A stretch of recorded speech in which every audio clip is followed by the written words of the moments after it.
Émile Blémont, La veillée. L'été aux yeux bleus, l'été aux cheveux blonds et aux lèvres chanteuses, l'été couronné de rouges coquelicots, s'est envolé bien loin, par-delà les prés, par-delà les monts, par-delà les mers, sur son char léger comme un nid et qu'emportent deux fines hirondelles. Les dahlias se sont fanés, on a rentré le regain, on a cueilli et mis au pressoir les grappes de la vendange. Le chaume a crié sous les guêtres du chasseur. La terre a laissé tomber sa joyeuse robe verte et s'est vêtue de brun. Et l'automne s'est endormi au fond des bois, sur un lit de feuilles mortes. Sous le ciel gris, sous le ciel sombre, le jour a rapetissé de plus en plus, comme un bûcheron qui, à chaque pas, se courbe plus bas, et plus bas encore, sous la pesanteur de son fardeau. Les granges sont pleines, les champs sont nus. Dans les tables chaudes, les bestiaux ruminent. Et dans l'air froid de la forêt dépouillée, sur la cime des arbres maigres, les corbeaux noirs saluent de leur croassement l'hiver, le rude vieillard à la chevelure blanche, qui lentement paraît à l'horizon et qui descend vers la plaine en soufflant dans ses doigts.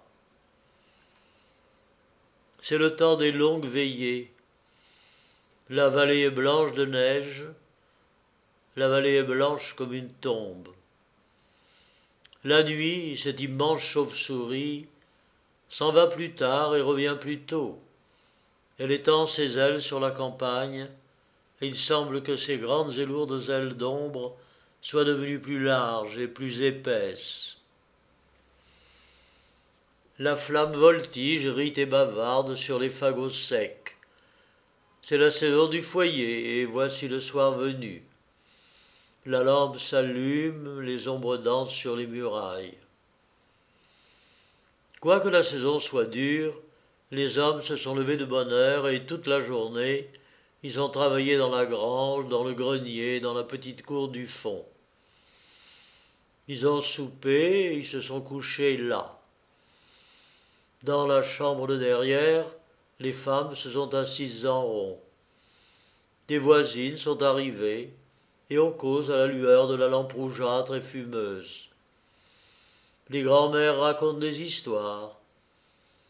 Les quenouilles sont garnies, les rouets tournent, et le vieil hiver, qui aime les veillées et les contes, s'arrête au dehors, s'accoude à la croisée, dans le noir et le froid des ténèbres, regarde vaguement la flamme monter et descendre dans l'âtre, sous le grand manteau de la cheminée, et écoute les éternelles histoires d'amour, de fées ou de fantômes que les aïeules ridées répètent aux filles naïves.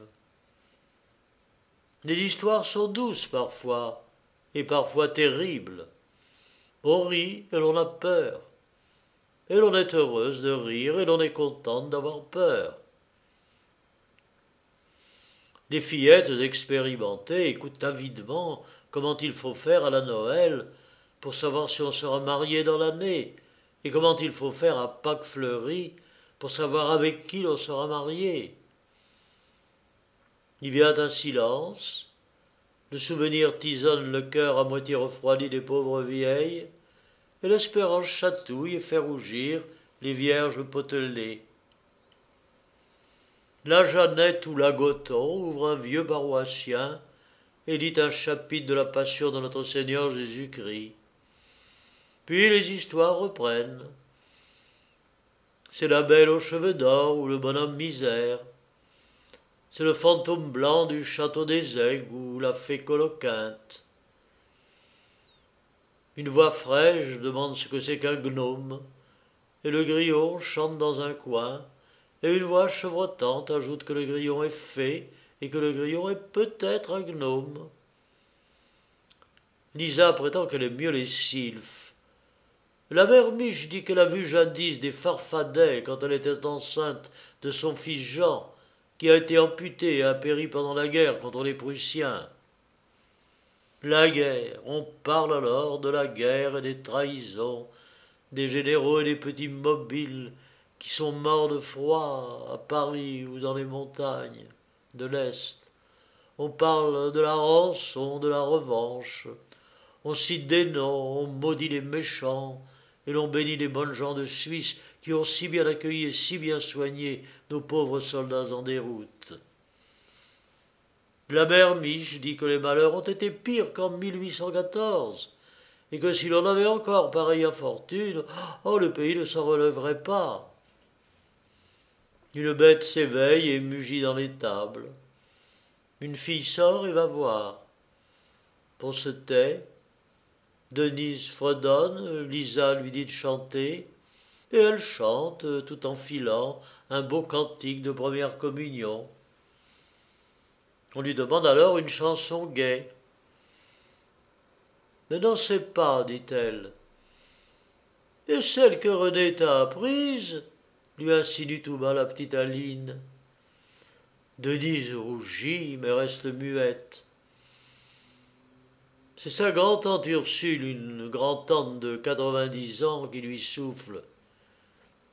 Il faut de la coquetterie, l'amour, oui, l'amour veut cela, par ce moyen, femme jolie, toujours, oui, toujours régnera. La chanson reste là. Le vent hurle, la neige tombe. La mère Miche s'endort sur sa quenouille et ronfle. Pour la réveil, elle se rendort. Les fillettes parlent un instant de l'amoureuse infidèle qui trompa sa fiancée pour épouser une veuve et fut transformée en loup blanc la nuit de ses noces. L'une dit que ce n'est pas vrai et qu'il s'est sauvé en Amérique avec le précieux magot de sa vieille épousée. Et l'autre soutient la métamorphose. La conversation languit, les yeux s'apesantissent. On ne travaille plus.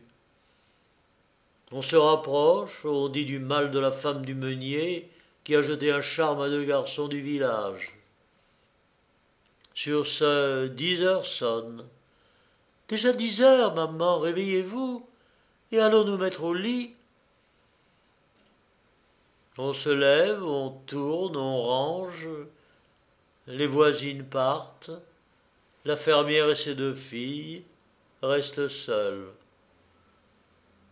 La cadette ferme soigneusement les rideaux, l'aînée tire les verrous par la porte de l'allée, la mère va reposer près de l'époux endormi, les 2 petites paysannes s'agenouillent sur les 3 tapis, au pied de leur couchette blanche. Elles font tout haut leur prière à l'unisson, s'embrassent et s'endorment. Ô sainte simplicité, veillée du soir, refrain naïf, calme des villages, bonne odeur des fagots, contes toujours les mêmes et toujours amusants, rire franc et honnête médisance. Peut-être valez-vous mieux encore que les propos des valseurs bien gantés et que toutes les représentations du grand opéra. Émile Blémont, du recueil À quoi tient l'amour, le mariage d'Octave. Ma cousine Édith me dédaignait profondément, et j'admirais profondément ma cousine Édith.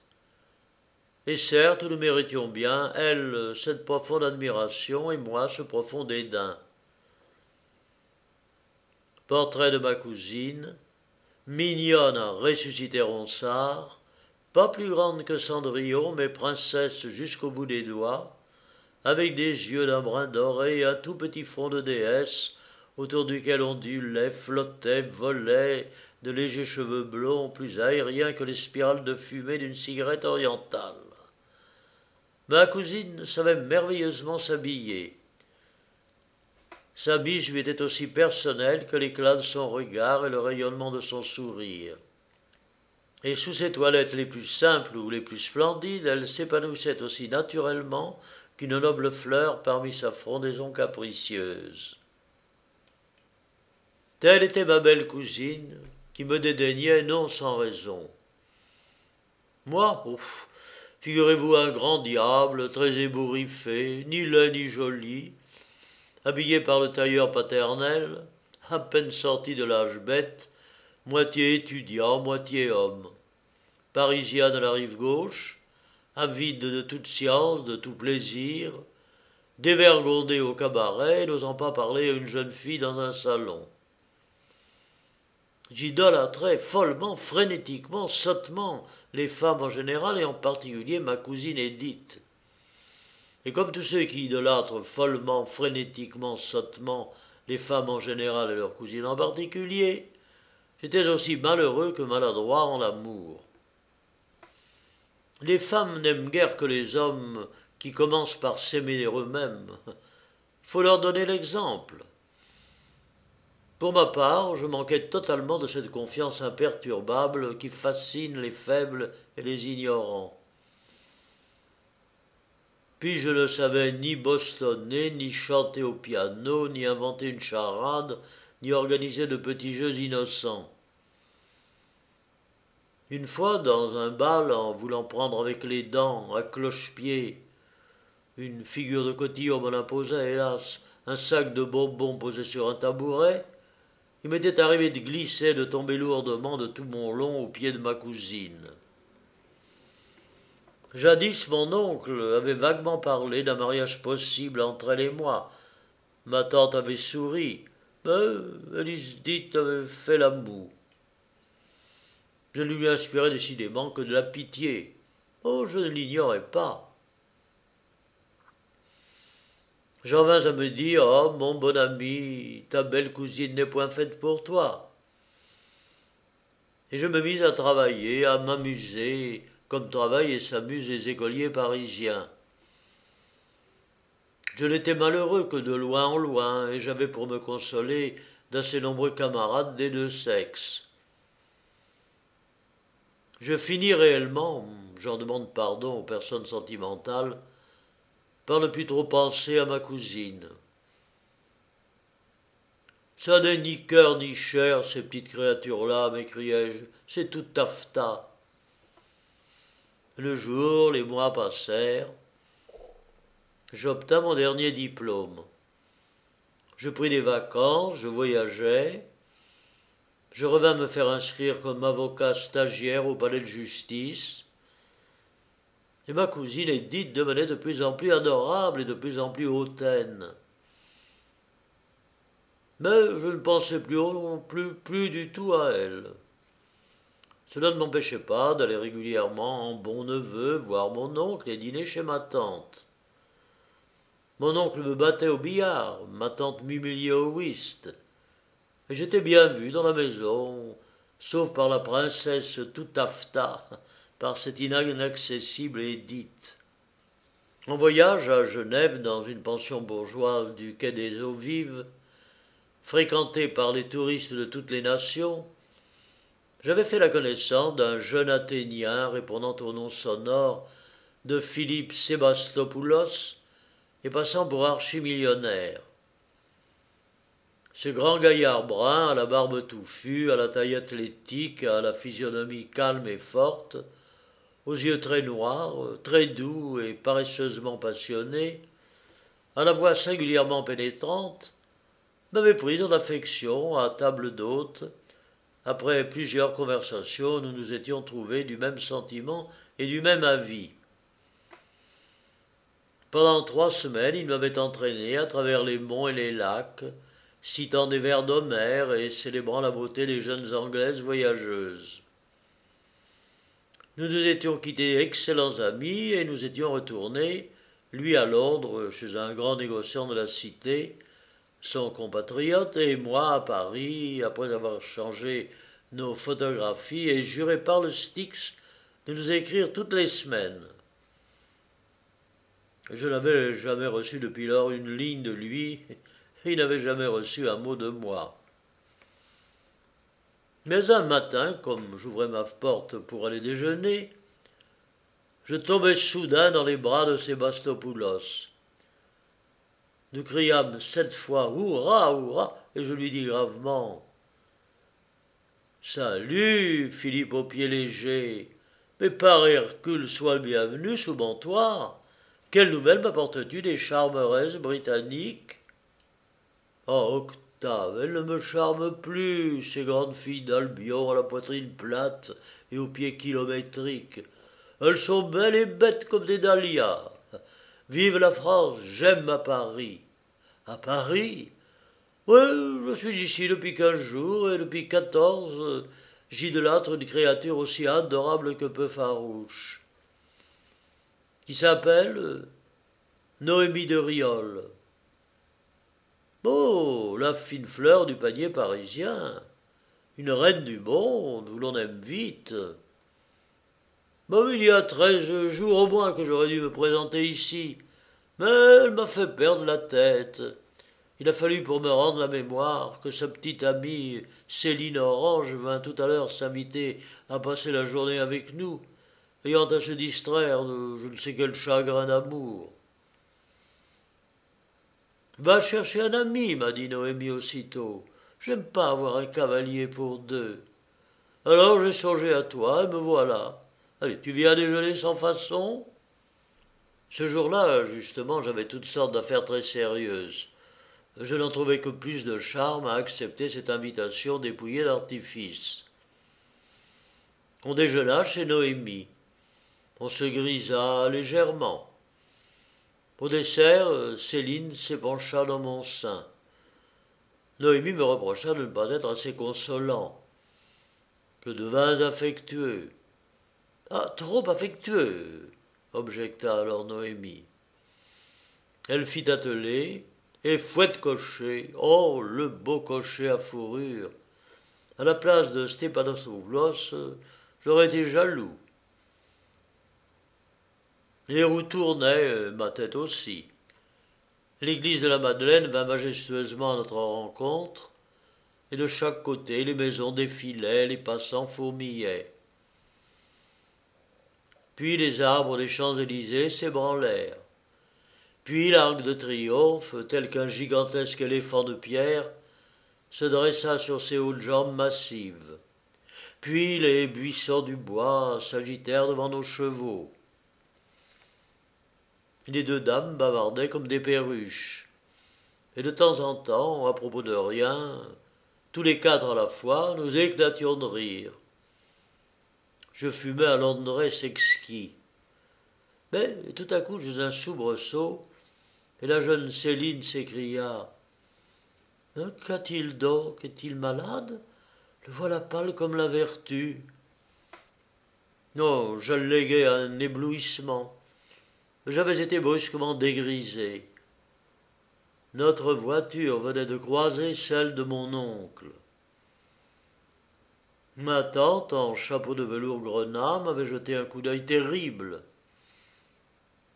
Et ma cousine, en ruban bleu, avait promené sur nous un regard de stupéfaction. Et j'en restais longtemps rêveur. Mais à dîner, cette vision rapide s'effaça peu à peu de mon esprit. Céline était irrésistible, la petite sainte Nitouche, avec ses airs de perversité ingénue. Je me sentis de nouveau grisé. Tout ce que j'avais de drôlerie dans la cervelle partit comme un feu d'artifice. On me permit un baiser sur une joue, un baiser sur l'autre joue, un troisième baiser sur les lèvres. Je redevenais tendre. Noémie proposa d'aller au théâtre. Personne ne voulait, elle tint bon. Était-elle éprise d'un ténor? On jouait Faust à l'opéra. Il fallut y aller. La voiture roula dans la nuit sur le pavé des rues. Puis subitement, nous nous trouvâmes en pleine lumière dans une loge de face, au milieu d'une assistance silencieuse, qui écoutait avec recueillement le premier duo de Faust et de Méphisto. « Ayons de la tenue » me souffla ce bon Sébastopoulos. Nous nous efforçâmes d'être calmes. Mais en vain. On nous chuta du parquet. Un monsieur faillit me provoquer en duel. L'ouvreuse vint mielleusement nous conseiller d'échanger nos observations un peu moins haut. À l'entracte, j'allais chercher des bonbons et nous nous apaisâmes à les croquer. Céline les trouva si doux qu'elle n'eut pas honte de me donner un baiser sonore au fond de la loge. On se retourna vers nous. Je m'avançai pour payer d'aplomb et je me mis par contenance à lorgner vaguement. Fatalité! Au bout de ma lorgnette, dans une loge peu éloignée de la nôtre, mais que vois-je? Est-ce une hallucination? Oh, je suis gris, c'est pas possible. Mais si, c'est bien eux. Hélas, oui, eux. Oh, vous devinez qui? Mon oncle, ma tante, ma fière cousine Édith. Mon oncle me regarde du coin de l'œil. Ma tante est rouge comme une botte de pivoine. Ma belle cousine semble toute pensive. Vainement, j'écarte l'impitoyable lorgnette. Ils sont là, ils y restent. Décontenancé, je me rejetai vivement dans l'ombre. Céline, curieuse comme la police et maligne comme la fièvre, devina vite. Octave a des parents dans la salle, on a reconnu Octave. Nous compromettons Octave. Jeune homme, où siège ta tribu? Et des yeux, elle fouilla toutes les loges avec la plus scrupuleuse impertinence. Je ne savais comment la modérer. Heureusement, la toile se relevait. Cybèle chanta ses couplets timides et passionnés. « Dites-lui que je l'aime !»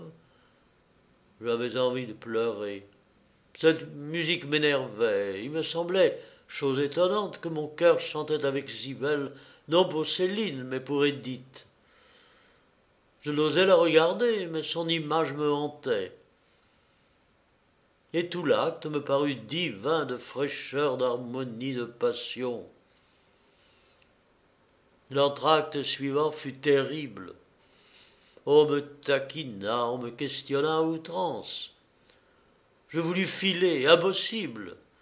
Je dus prendre les dames par la douceur et leur faire de fausses révélations. Vers la fin, une angoisse me saisit. Si nous allions nous rencontrer dans l'escalier.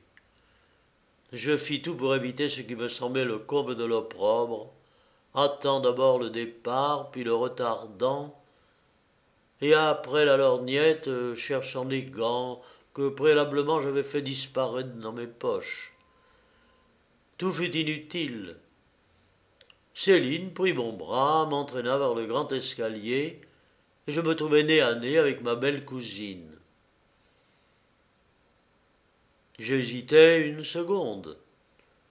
Puis, par une hardiesse qui à moi-même me parut étrange, je passai mon chemin, n'ayant de regard que pour ma compagne et affectant des prévenances infinies. Enfin nous sortîmes du théâtre. Ouf, je respirais. Sébastopoulos voulut souper. Je me grisais cette fois si effroyablement qu'on fut obligé de me faire reconduire chez moi. Je ne me décidai que 15 jours plus tard à retourner chez mon oncle. Ma tante eut une manière de me recevoir qui m'enrhuma du cerveau instantanément. Mais ma cousine eut l'air de ne pas me garder rancune. Je restai à dîner. Ma cousine fut avec moi d'une amabilité singulière. Elle parla joyeusement du bal où elle devait aller le soir même. Mon oncle était taciturne. Après le repas, il me prit à part et me dit « Oh, tu mériterais, oh, tu aurais mieux fait de ne pas revenir. On se monte pas comme ça en public. Ma femme est furieuse. » J'allais me retirer, l'oreille basse, quand Édith vint à moi, riante, coquette, pimpante, et roucoula d'un ton infiniment câlin. « Est-ce que monsieur Octave daignera danser avec nous ce soir ?»« Oh !» fit sa mère. « Monsieur Octave est peut-être engagé ailleurs, » reprit la douce créature. Ma tante était stupéfaite. Mon oncle réfléchit, puis il me dit « Viens !» Et je l'ai suivi, ayant moi aussi une invitation pour ce bal. Ma cousine semblait ne vouloir valser qu'au bras de son cousin. Ma tante était de plus en plus ahurie. 8 jours plus tard, après dîner, Edith ouvrit le piano. Nous étions en famille, nous 4 seulement. Je lui demandai si elle ne chanterait pas. Elle fit une moue gracieuse. J'avais beaucoup étudié la musique depuis quelque temps. Je me mis sur le petit tabouret devant le clavier blanc et noir. Faust me vint par hasard sous les doigts. Edith chanta l'air de Sibyl et je l'accompagnai jusqu'au bout, sans faute, mais non sans émotion. Dites-lui que je l'aime. Mon oncle réfléchissait de nouveau. Ma tante n'en revenait pas. À Noël, je conduisis le cotillon avec Edith. Au jour de l'an, je me réconciliai avec mon oncle et au carnaval avec ma tante. À la mi-carême, je demandai à ma cousine si elle me détestait toujours comme autrefois. Elle me répondit « Oh, bien plus !» et rougit en riant. À Pâques, mon oncle me dit « Farceur, tu ne mérites pas ton bonheur !» Et ma tante « Au moins vous êtes bien sûr d'aimer Edith. Vous avez fait de telles folies, Octave. » Je jurai que j'étais devenu sage. Et au mois de mai, mois des roses, j'épousai ma belle cousine.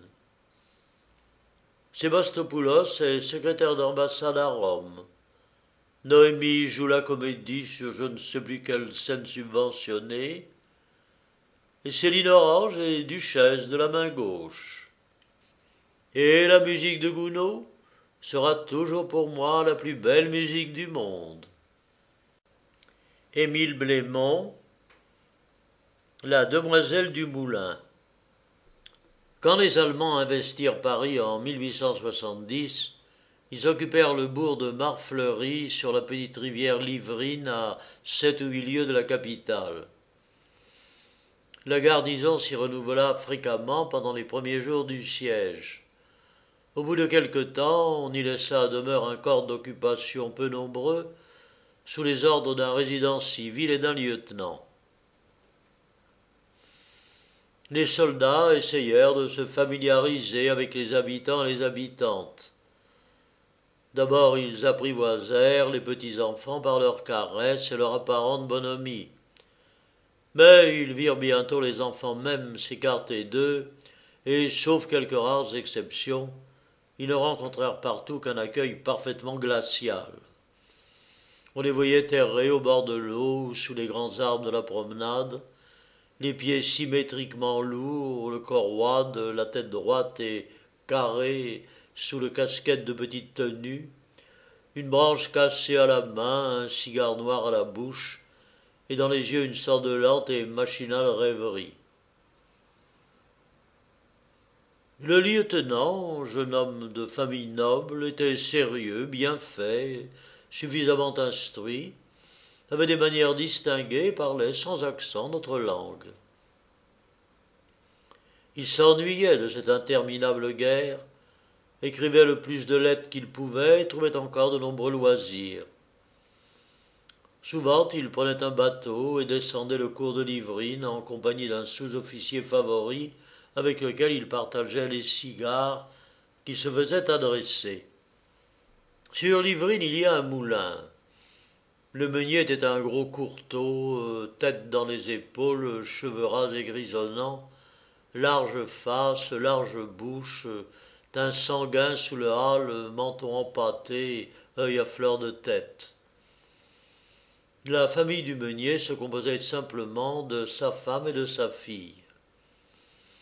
Madame la meunière, personne d'une quarantaine d'années, longue et maigre, avait le visage mat, l'œil clair et sec, les lèvres minces, le front étroit, l'air âpre et envieux. Pour la demoiselle du moulin, c'est ainsi qu'on disait dans le pays, elle ne ressemblait guère à ses parents. Amédine était fraîche comme le mois de mai, belle comme la première rose du printemps, et douce comme une petite fauvette. Sous ses cheveux blonds, elle avait la grâce et le charme. Sa mère, fort ambitieuse, l'avait mise à 12 ans dans un couvent de premier ordre.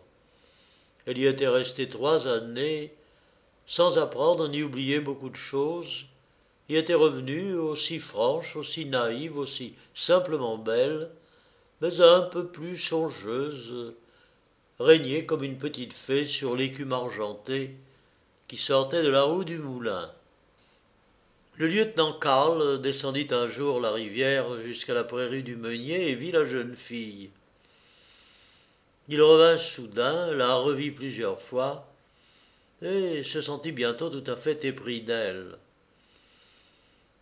D'abord, il ne voulut pas se l'avouer, mais quand il lui fut plus possible de se cacher son amour, il s'efforça de le vaincre. Tout conquérant qu'il fût, il n'y réussit pas.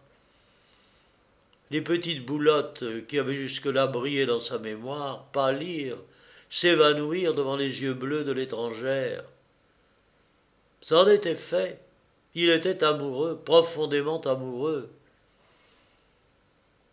Il en fut humilié, il en fut irrité. Il songea à enlever Amédine de vive force. Cela lui parut vite absurde. Il tâcha d'oublier, mais il voulut demander un changement de résidence. Mais l'image d'Amédine lui restait au cœur, et il entendait en rêve le son de sa voix fraîche et pure. Et quand la passion eut complètement envahi l'envahisseur, quand elle eut exterminé les souvenirs gênants, les scrupules et les hésitations, il ne pensa plus qu'à une seule chose, il n'eut plus qu'un but, se faire aimer. Pour s'introduire dans la maison, il déploya une diplomatie digne du premier ministre de son roi. Il fit espionner, espionna lui-même, apprit les habitudes de la famille, sut le caractère du père, celui de la mère, leur côté faible, se concilia les 2 paysans qui travaillaient au moulin, caressa les animaux, échelonna ses progrès, et finalement parvint à entrer dans la place. Le meunier avait une passion, celle de l'argent. La manière n'était pas moins intéressée que son mari. Elle caressait un idéal, faire de sa fille une dame, une riche et belle dame, qui pût mépriser père et mère. Les temps qu'on traversait étaient durs en vérité. On était singulièrement gêné au moulin. Une mauvaise spéculation avait emporté la plupart des économies de la maison. Les avarices et les ambitions aigries fermentaient au cœur de ces petites gens. Amédine fleurissait sans souci de telles choses, mais parfois la nuit elle pleurait en entendant les coups redoublés des canons du siège. Karl gagna vite les bonnes grâces du père de la mère. Il les flatta, leur força la main pour leur faire gagner de l'argent, se montra désolé de la guerre, dit du mal des rois et des empereurs, du bien de la France et de l'Allemagne, et soupira longuement après une paix loyale et la prochaine. Il devint l'hôte coutumier du moulin. Amédine sentit tout de suite qu'elle était aimée de lui, et que c'était pour elle seule qu'il venait. Elle perdit sa gaieté, n'eut pas l'air de comprendre et ne cessa de se montrer froidement réservée, dédaigneusement distraite. Elle eut beau faire, Karl, oisif et déconcerté, s'enfonçait de plus en plus dans son amour.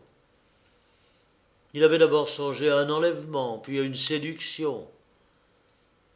Il était absorbé maintenant par une sérieuse et mélancolique rêverie. Amédine restait indifférente. Cependant Paris affamé capitula. La paix fut signée. Les Allemands durent évacuer Marfleury. Avant de partir, car il fallait absolument partir, Karl ne put résister à la tentation d'ouvrir son cœur à la jeune fille. Il s'était toujours montré si respectueux envers elle qu'on ne faisait plus scrupule de les laisser ensemble. Ils étaient donc seuls dans le pré sur le bord de l'eau.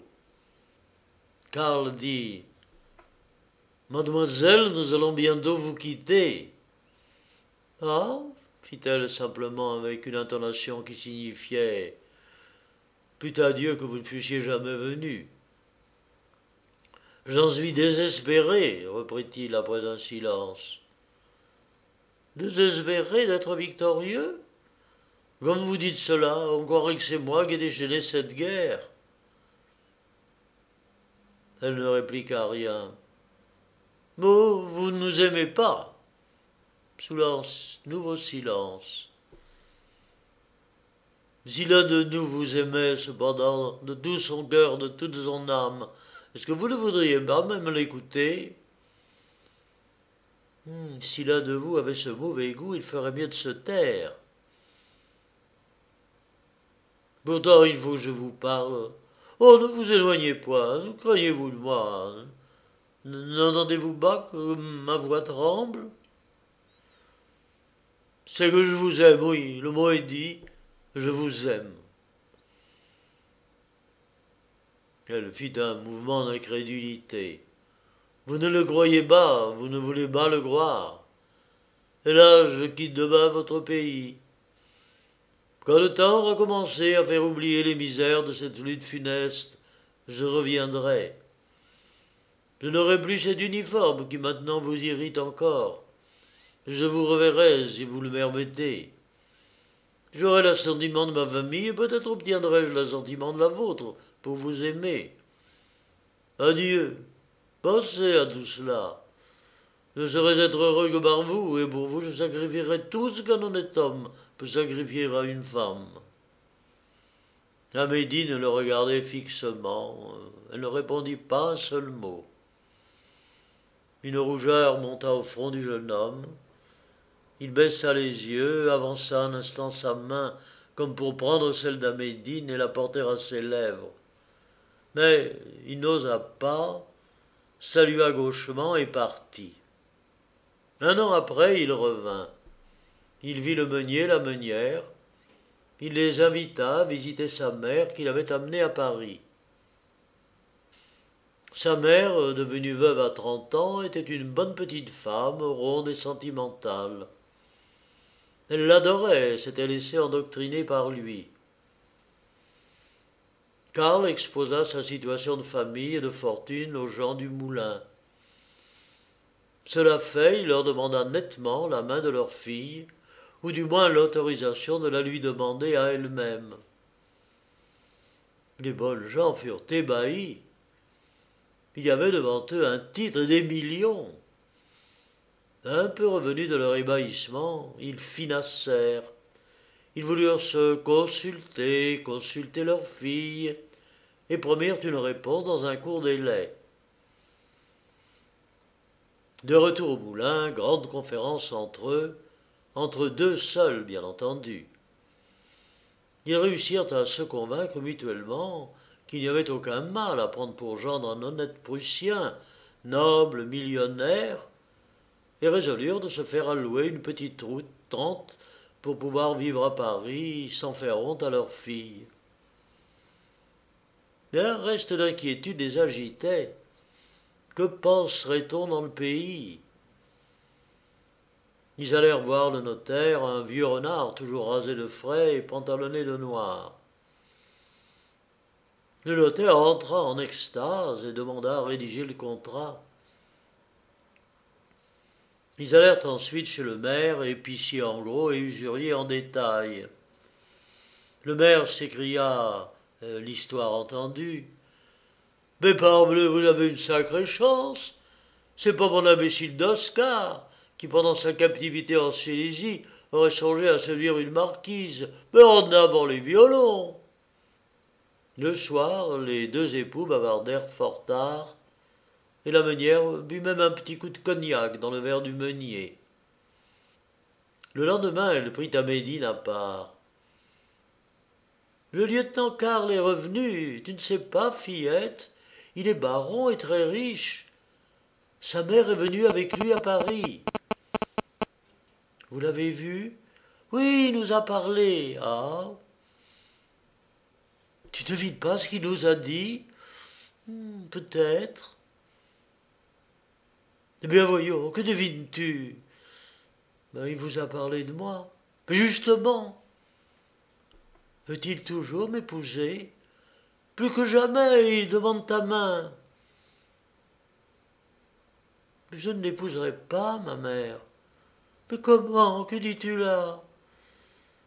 Mais jamais je l'épouserai un Allemand. Et pourquoi donc? Parce que je ne puis. Cela me semble défendu. Insistance de la mère, dénégation absolue de la fille. Le père s'en mêla et ne fut pas plus heureux.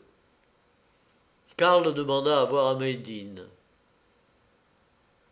Qu'avez-vous contre moi? Rien. Croyez-vous que je ne vous aime pas? Oh oui, je crois que vous m'aimez. Et croyez-vous ne pouvoir être heureuse avec moi, qui ne pourrait être heureuse sans vous? Mais je ne puis vous épouser, à cause de la guerre. Oui. Et elle le quitta. Il courut après elle. Vous ne pourrez donc jamais me pardonner? Elle tremblait. Il m'a semblé, fit-il, que vous étiez bonne et franche. Ayez pitié de moi. Il lui prit la main. Elle leva les yeux, des larmes roulaient sous ses paupières. Mais je ne vous ai jamais dit, murmura-t-elle, que je ne vous aimerai jamais. Seulement je ne puis être à vous. Je me mépriserai moi-même. Adieu. Ce fut tout. Le jeune homme ne put obtenir la moindre promesse, la plus faible espérance. Amédine resta songeuse, triste.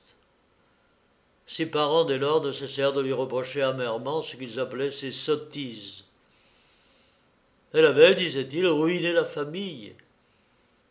Elle fut plusieurs fois demandée en mariage et repoussa toutes les demandes. Elle dépérissait chaque jour. Elle s'alita, on désespéra de la sauver. Elle mourut. Le meunier et la meunière ne restèrent pas moins furieux contre elle. Ils répétaient quand on voulait les consoler. Mais comprend-on une enfant comme celle-là? Nous lui ayons tout donné, éducation, bien-être, bonnes manières, et nous a fait banquer notre fortune. Oh, les enfants sont ingrats. Elle nous a ruinés, ruinés. Le lieutenant Karl essaya d'oublier. Il se battit en duel pour une danseuse. Il fut tué net.